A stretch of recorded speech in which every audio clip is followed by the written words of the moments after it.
बिस्मिल्लाहिर्रहमानिर्रहीम। Dear student, अस्सलामु अलैकुम व रहमतुल्लाहि व बरकातुहू। आज के नए टॉपिक के साथ हाजिर हूँ। जैसे कि आपको मालूम है, technique use and cell biology का आज छठा लेक्चर है। इससे पहले हम 5 लेक्चर को पढ़ चुके हैं।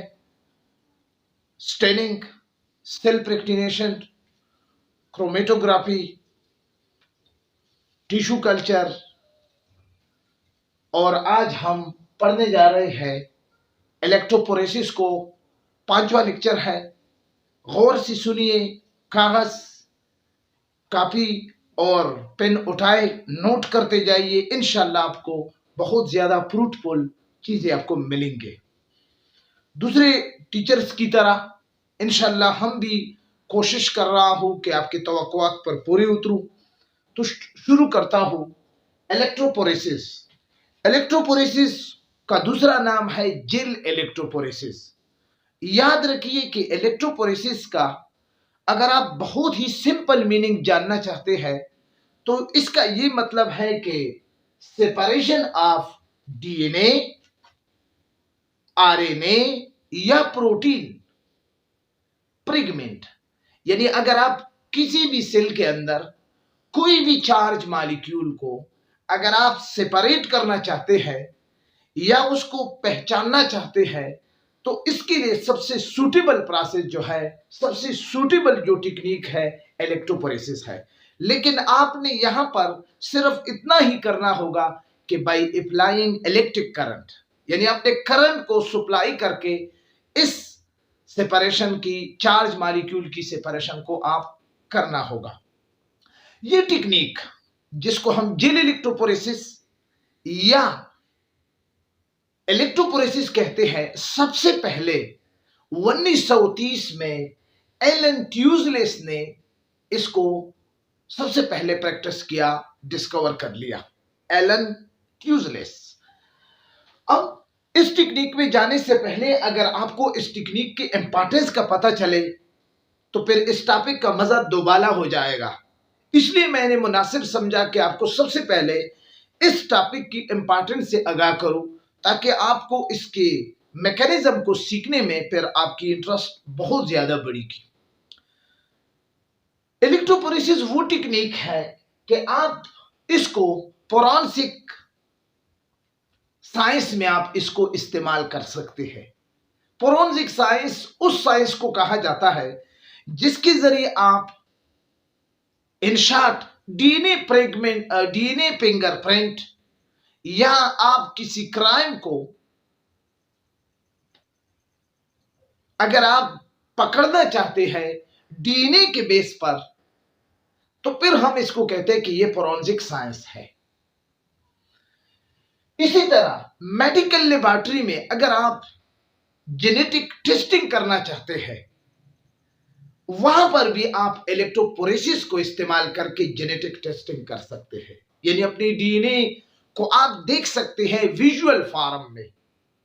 और इसी तरह माइक्रोबायोलॉजी के लैब में अगर आप किसी भी माइक्रो ऑर्गेनिज्म को पहचानना चाहते हैं तो वहां पर भी आपको माइक्रोबायोलॉजी के लैब में आपको इलेक्ट्रोपोरेसिस की जरूरत पड़ेगी।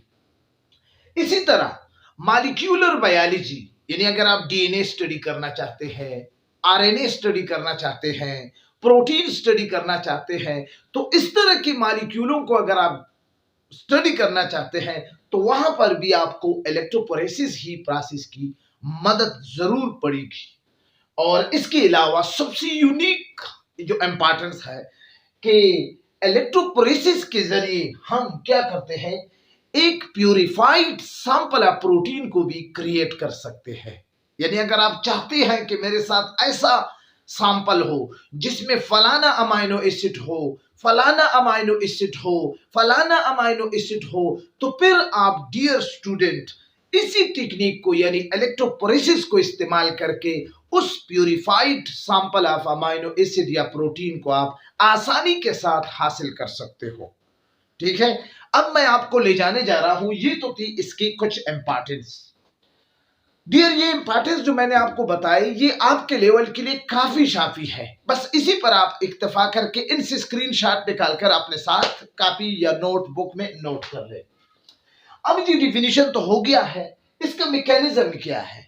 मिसाल के तौर पर ये हमारे साथ एक आदमी है, ठीक है ना, जो कि इफेक्टेड है, जिसकी हम डीएनए टेस्टिंग करना चाहते हैं, सही है।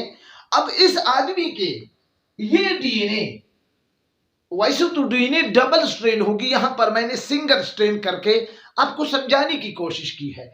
इस डीएनए को मैंने एक एंजाइम के जरिए ब्रेकअप कर लिया। उस एंजाइम का नाम है रिस्ट्रक्शन एंजाइम एंडोन्यूक्लियस। ये देखो टुकड़े हो गए।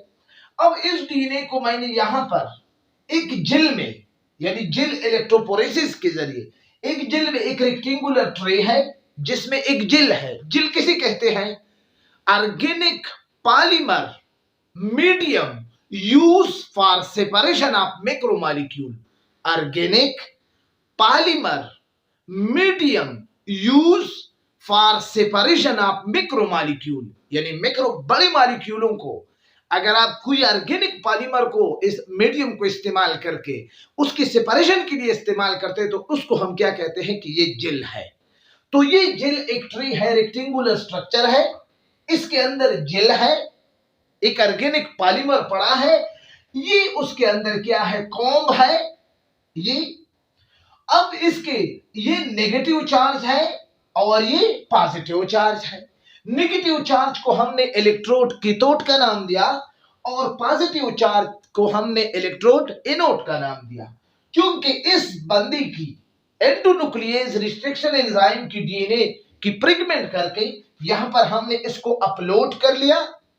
अब अपलोडिंग के बाद जैसे ही हमने सोर्स के जरिए इस पर अप्लाई कर ली इलेक्ट्रिक करंट को, तो यहां पर एक इलेक्ट्रिकल फील्ड डेवलप हो जाएगा और उस इलेक्ट्रिकल फील्ड की वजह से यहां से ये फ्रेगमेंट यहां से यानी कैथोड से एनोड की तरफ मूवमेंट शुरू हो जाएगी। तो इसी तरह कुछ फ्रेगमेंट, मिसाल के तौर पर इससे एक फ्रेगमेंट बेंड यहां पर आ जाता है और इसी से यहां पर आ जाता है, ये 4 बेंड हमें हासिल हो गए। ये तो वो मेन इफेक्टेड बंदा था। देखो इसी तरह से आपने सेपरेशन ऑफ डीएनए, इसी तरह से आप सेपरेशन ऑफ आरएनए, इसी तरह से आप प्रोटीन के फ्रेगमेंट को बिल्कुल इसी प्रोसेस के जरिए क्या कर सकते हैं, आप सेपरेट कर सकते हैं। अब यहां पर इसका जो इलेक्ट्रोपोरेसिस के जरिए जब हम मालूम करते हैं कि ये फलाना शख्स की डीएनए है, ठीक है ना, तो वो फिर इसकी एप्लीकेशन में आती है। ये वो मैकेनिज्म है, बेसिक मैकेनिज्म ये है, ठीक है ना, कि आपने सबसे पहले मैक्रोमोलेक्यूल को तोड़ना है, फिर उसको अपने जेल के जरिए रन करना है बाय अप्लाइंग इलेक्ट्रिक करंट, और इसके बाद वो फिर खुद ब खुद सेपरेट हो जाएंगे। क्योंकि यहां पर आपको पता है कि डीएनए मॉलिक्यूल नेगेटिव चार्ज है, इसलिए हमने यहां पर अपलोड किया है। अगर वो पॉजिटिव है तो फिर वो आप यहां पर अपलोड करेंगे, ठीक है ना। यानी आप किसी भी चार्ज मॉलिक्यूल की चार्ज को मद्देनजर रखते हुए आप जेल में उसी जगह अपलोड करेंगे, ठीक है ना। अगर आप गलती करेंगे, यहां पर अपलोड करेंगे, तो फिर तो वो ऊपर नहीं जा सकेगा, तो फिर तो सेपरेशन मुमकिन ही नहीं है। यानी मतलब ये है कि फिर तो इलेक्ट्रोपोरेसिस है नहीं। अब इस बंदी का तो हमने डीएनए कर लिया। अब चूंकि इस बंदी का ये 3 लोग है, A red colour, B blue colour, C एक ग्रीन कलर है। अब ये 3 बंदे हैं, इन तीनों की डीएनए को हमने बिल्कुल उसी तरह ब्रेक कर लिया जैसे एंडोन्यूक्लियस रिस्ट्रिक्शन एंजाइम के जरिए पहले बंदे का अपलोड ब्रेक किया। अब जैसे ही हमने इस बंदे का यानी रेड ए कलर का डीएनए फ्रेगमेंट अपलोड कर लिए, ठीक है ना। अब यहां पर अपलोडिंग के बाद हमें कुछ इस तरह के बेंड्स नजर आए, ये और ये और ये और ये। आपने देख लिया कि चार मकामात पर सेपरेशन हो गया, 2 मकामात पर डिफरेंस है और 2 मकामात पर क्या है, सेम है। मतलब ये है कि ये सस्पेक्टेड बंदा, ये मशकूक बंदा, इसका डीएनए इसके साथ मैच नहीं कर रहा है, ठीक है ना। तो जी सेकंड जाए ब्लू कलर में, जी उसकी डीएनए को एंडोन्यूक्लियस रिस्ट्रिक्शन एंजाइम के बाद ब्रेकिंग के बाद कुछ आपको इस तरह के बैंड्स हासिल हुए। ये देखो, ये 4 बैंड जो हमें हासिल हुई, मैं अपनी तरफ से सपोज कर रहा हूं कि ये 4 हासिल हो रहे हैं, वैसे बहुत ज्यादा हासिल होते हैं। तो ये 4 बैंड हासिल होने के बाद यहां पर तो एक बैंड भी मैच नहीं कर रहा है, तो बी तो बिल्कुल है ही नहीं। अब तीसरा आ गया है सी। इसकी फ्रेगमेंट को अपलोड करने के बाद हमें कुछ इस तरह का सीन नजर आया कि पहला बैंड बिल्कुल उसके सामने आया, दूसरा बैंड बिल्कुल उसी के सामने आया, तीसरा बैंड उसी के सामने आया और चौथा बैंड भी उसी के सामने आया। अब ये सी बंदा जो है, जो सस्पेक्ट था, मशकूक था, इसकी डीएनए बिल्कुल उसी बंदी की तरह आया था जो जाए वकू से हमें जो डीएनए मिली थी। अब इसका ये मतलब है कि इसने यहां पर क्राइम किया है, क्योंकि इसके बैंड, ये कलर यानी ये ब्लू ग्रीन कलर आपको क्लियर कट नजर आ रहा है कि इसके बैंड बिल्कुल उसके सामने आ रहे हैं। तो इस टेक्निक के जरिए फिर हम क्या करते हैं, डीएनए फिंगर प्रिंटिंग के जरिए सस्पेक्ट पोजीशन को क्लियर कर लेते हैं, कंफर्म कर लेते हैं। क्लियर? तो ये वो इलेक्ट्रोपोरेसिस का टेक्निक था और ये उसकी इंपॉर्टेंस थी, एप्लीकेशन थी। फिर भी अगर आपको इसी टेक्निक में कोई भी प्रॉब्लम हो तो कमेंट्स करें, इंशाअल्लाह इससे भी बेहतर आपको आंसर मिलेगा, रिप्लाई मिलेगी। वह आखिर में एक रिक्वेस्ट है कि अगर आपने अभी तक वीडियो को लाइक नहीं की है तो जल्दी से लाइक करें, और चैनल को अगर आपने सब्सक्राइब नहीं किया है तो आप सब्सक्राइब करें। इंशाअल्लाह बायोलॉजी के साथ साथ आपको एजुकेशन अपडेट भी इसी चैनल में मिलेंगे, रिजल्ट के हवाले से, एग्जामिनेशन के हवाले से, पेपर मार्किंग के हवाले से, पेपर पैटर्न के हवाले से तमाम मालूमात आपको प्रोवाइड की जाएगी विद कंसर्न, बिल्कुल with full reference, with full pledges. ठीक है ना? तो इजाजत चाहता हूं, बहुत सारे दुआओं के साथ। अल्लाह ताला आप सबको खुश खुरम रखे और अल्लाह ताला आपको आबाद रखे। हमें भी अपने दुआओं में याद रखिए। Thank you for watching my video. खुदा हाफिज।